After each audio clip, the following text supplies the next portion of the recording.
Thanks, Katherine, for joining me today. To kick us off, do you want to introduce yourself? Yeah, I'm Katherine McIntosh. I'm a junior at Miami University in Ohio. I'm currently studying finance and marketing, and I'm the co-managing director of RedHawk Ventures. Cool. And how did you first learn about RedHawk Ventures? Yeah, so it's a student organization here on campus, and our former managing director, Abby Bartlett, actually came to one of my classes freshman year and kind of pitched it to our whole class, and it seemed super interested and ultimately applied and got involved that way. So yeah, definitely just through a referral. Nice. And some background information on RedHawk Ventures that I could learn from the website. I know it's student-led. You guys are a venture fund that invests in Miami University students and alums or startups that are located in the Midwest area. Is there any other important background information that you think the audience should know about the org? No, I think you hit it right on the head. We're actively raising our second fund of $1.5 million. And we also just transitioned this year from primarily only student and alumni to all of the Midwest. So those are our two big changes this year, but everything else was basically what we do. Cool. And let's start with questions directed to help student founders who are considering working with RedHawk Ventures. First question is what do you look for in student founders before investing? Yeah, I think just with particularly investing in students, as long as they're passionate and motivated about what their kind of startup is solving, we think the chemistry between the founders and also the team as a whole, having that experience though, as students, it can kind of sometimes get a little ambiguous about what kind of experience they have at such a young age. But as long as they're solving a problem that they're passionate about, not just answering a question to a problem, I think ultimately is what we look for in student founders that we're investing in. And then what does the RedHawk Ventures investment process look like? How do deals get done? Yeah, so it usually starts with a referral, whether it's students on campus hearing about the organization or former members letting people know that there's a pitch form on our website that they can fill out and they enter our pipeline that way. We'll both I and a fellow co-managing director and also investment director will sit down with the founders, hear their pitch, why, kind of their reasoning behind it, and then see if it's a fit to enter a pipeline. We then assign a diligence team to complete the research to see if it's a sound fit for us as a student fund to make an investment. So I think that's kind of the process. So it's definitely all starts with us, ends with students doing the research before we ultimately make an investment decision. And how long does that process usually take? Yeah, I would say it's can be between 3 to 6 weeks. It depends on the timeline of the startup in particular, but we also, as students, we only kind of function during the semester. So we kind of have to fit a lot into the 4 months that we have here on campus each semester. So kind of depends on the timeline, both for us as students, but also as for the startup. And then after that initial conversation with the co-managing directors, you mentioned the diligence team. Is that just another series of conversations, or what does that actually look like? Yeah, so that would diligence team. We have a diligence team lead and then fellow analysts, so more of the general body members of the fund. So we'll pass off any information they complete. Kind of all new members have new members go through a new member education process, and then they learn what we evaluate all the companies on. So they'll just complete that evaluation, do a lot of research, and kind of that 2 to 3 week time span, and then ultimately we'll present what they found and if we should make an investment before then. If it is a yes, then it goes to an investment team to then say yes or no officially. So a lot of steps, but yes, the diligence process is just investment analysts, general body members. Gotcha. And then I was reading on your website, I saw you guys could invest up to $25K into companies, but curious, what's your typical check size and what are the terms you guys are looking for? Yeah, so our typical check size is that $25,000, and it's usually financed through a post-money safe agreement. But with fundraising our second fund of $1.5 million, we're looking to up that check size to $50,000 being our maximum, just so we can have more of an impact on these startups. And then you negotiate terms with every startup basically based on where they're at. It's definitely, I would say, kind of following along with what other investments within that round look like. And I think it's more on a need basis. We don't really have a set standard for each startup. Gotcha. And then how many investments do you expect to make per year? Yeah, we try to make 3 to 5 investments each year, that leaving like 2 to 3 each semester, just so we have enough pipeline and general body members can actually be completing diligence each semester. Cool. And what would you say is like RedHawk Ventures value add to startups in its portfolio? Yeah, I think us as students, we have a very niche perspective. We can kind of give that insight. We try to, a lot of our portfolio companies be, whether it's a product or a service, that we can kind of give a consultative aspect to. We don't want to invest in a company that is totally out of our realm or something that we as students aren't super passionate about. So I think that perspective as students is definitely very unique for our fund.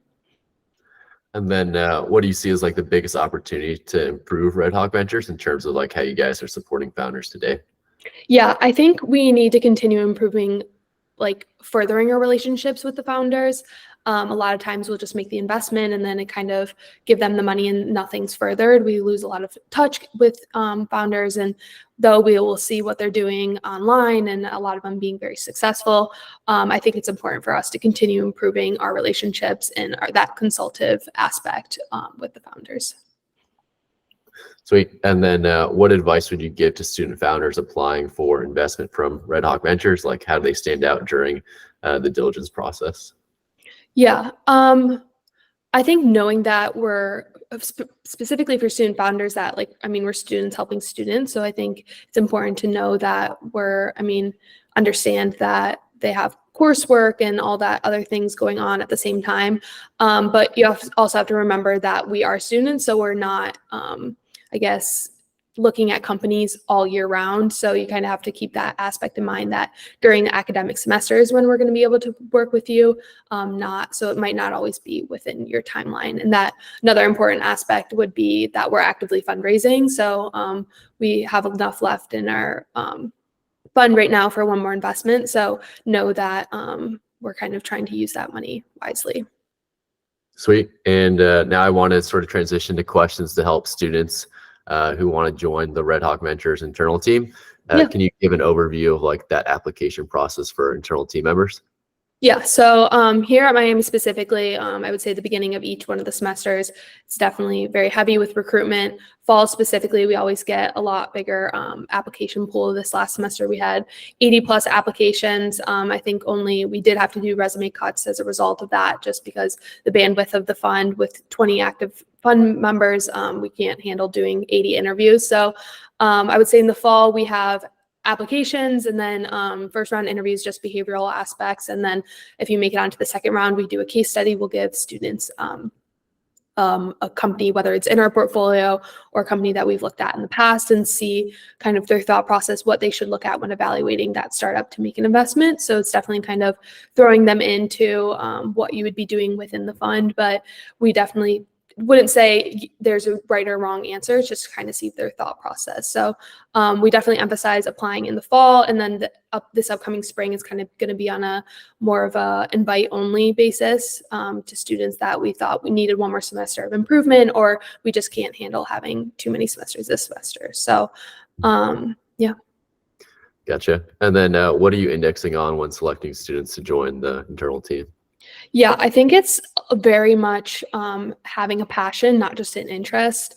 As having 20 active members, we are very tight-knit and all want to be here.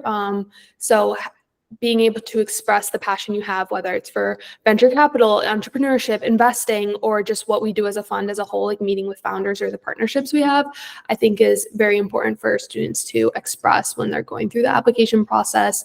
But with many of the new members being freshmen and sophomore, they may not have all the experience in the world on the resume or prior. So I think kind of showing that passion can outweigh any one of their experiences. Nice. And you touched a little bit on the new member education semester, which is sort of the first thing that they do when they join the internal team. Can you explain in more detail, I guess, just like what's covered during that semester and how it's structured? Yeah.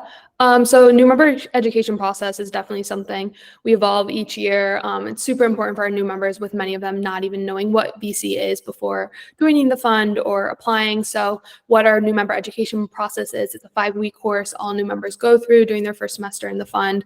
So it is in addition to our weekly meetings. So new members will meet once a week with our director of recruitment and talent to discuss a new topic related to venture capital or entrepreneurship. So first week being what is VC, followed by what is RedHawk Ventures, how do we assess startups, how to structure a deal, and then ultimately a case study with their new member project. So they'll pick a startup, we have a spectrum of how large the company can be, usually a more seed stage, just because that's simply what we're investing in as a firm, but they'll present to the fund and then we'll get to ask questions. So kind of applying everything they learned in the 5 weeks to a project of their own. So it's definitely very interesting, and how we can create so many great internal members. Cool. And then is there anything I didn't ask about that you think is important to know for someone considering RedHawk Ventures on the internal team, or someone who's considering trying to get an investment from you guys? Yeah, I would say for the student founders, it's important for them to know that we're students just as much as they are. So we're looking to kind of help them. And I think RedHawk Ventures is a great kind of place to start for a lot of students, specifically at Miami, because that student-to-student relationship, it's not as intimidating. I would also say to those that want to join RedHawk Ventures, know kind of what I noted on, that what we index students on, having that passion, not just an interest, I think is super important to express early on, and get to know members before you apply to the fund. It's also an organization that you're not just going to be adding to your resume. It's not just a bullet point. We want you to join and be involved. So that's you have to be willing to put in the work. And then I think another point I wanted to add on, that, being one of the only student venture funds in the country, I think to any students that are listening and are interested in starting this at their own university, we as a fund are more than happy to kind of aid you in whatever insights or getting the help to kind of growing this on other campuses, because it's definitely an experience that has helped improve my skills and ultimately made me interested in pursuing venture capital as a profession. So, yeah. Great. Thanks, Katherine, for joining me today. Yes, thank you.